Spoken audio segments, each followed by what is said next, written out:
Ang anak niya ang problema eh. Scoliosis daw. Hindi na raw dumadaing eh. Okay na. Ako naman ngayon Ikaw dumadaing. naman dumadaing. Kailan nagsimula yan? Tagal nito boss, kasi dati parang kunti lang kaya hindi ko pinapansin. Ngayon malaki na yung sakit eh. Eh kasi, yung mga shoulder natin, pagka nakakanood kayo sa akin, una, ano lang yan, parang putik-putik kirot. Kunti na lang dati, Putik-putik. kaya hindi ko na pinapansin. Kaya hindi pinapansin. Ngayon, parang konting ano, hindi mo na Hindi ko na nga maabot yung mga naabot ng kanan ko. Yung kaliwa ko, hindi ko na maabot. Anong eksaktong kailan to? Anong eksakto siyang nagsisimula? Pusog ka konti. Yung naramdaman mo yung eksaktong buwan, kunyari, December, November, na parang kumikirot-kirot na siya. Mas maganda to kung mas matagal pa eh, kung mas magatagal pa sa 9 months. Ay, siguro, kulang na 2 taon to. Matagal 2 taon? Oo. Pinipilit ko nga, kaso hindi talaga mapaabot eh. Parang may... Hindi na siya adhesive capsulitis. Mga siguro, ang pagtatansya ko dyan, yung, tatlo lang naman yan eh. Tendinitis, subacromial bursitis, adhesive capsulitis. System, araw-araw. Teka sa may sikong po sa akin. Pagod ka sa akin. Sige, siko. Sige pa. Thank you. Ano ka? Mamaya maangat na yan. Okay, relax lang. Relax lang.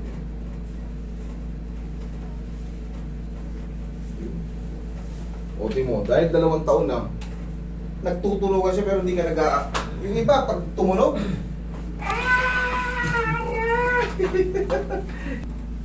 straight mo to. Yan. Ako maghahagod mamaya, tignan mo kung masasaktan ka. Relax lang. Kabilang side lang.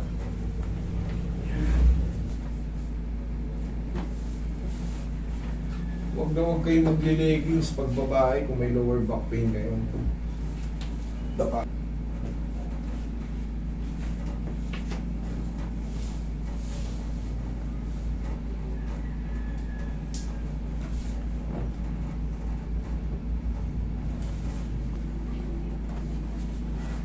Tingnan mo kung ako mag-upload.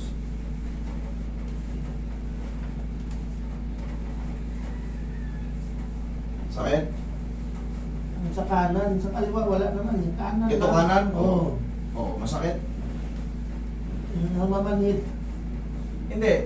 Yung haplos ko, masakit hindi. Hindi. Pag pinisel, yun yung masakit.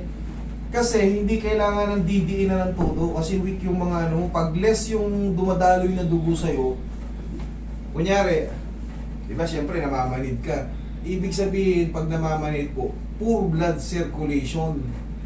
Ngayon, siyempre, pag matagal ka na namamanid, weak yung mga laman mo at ugat mo. Kaya pag diniinan mo yan, masakit. Kaya sugar, ano ba yung timpla ng soft drinks? Pag nakita mo yung timpla ng soft drinks, puto, puro asukal.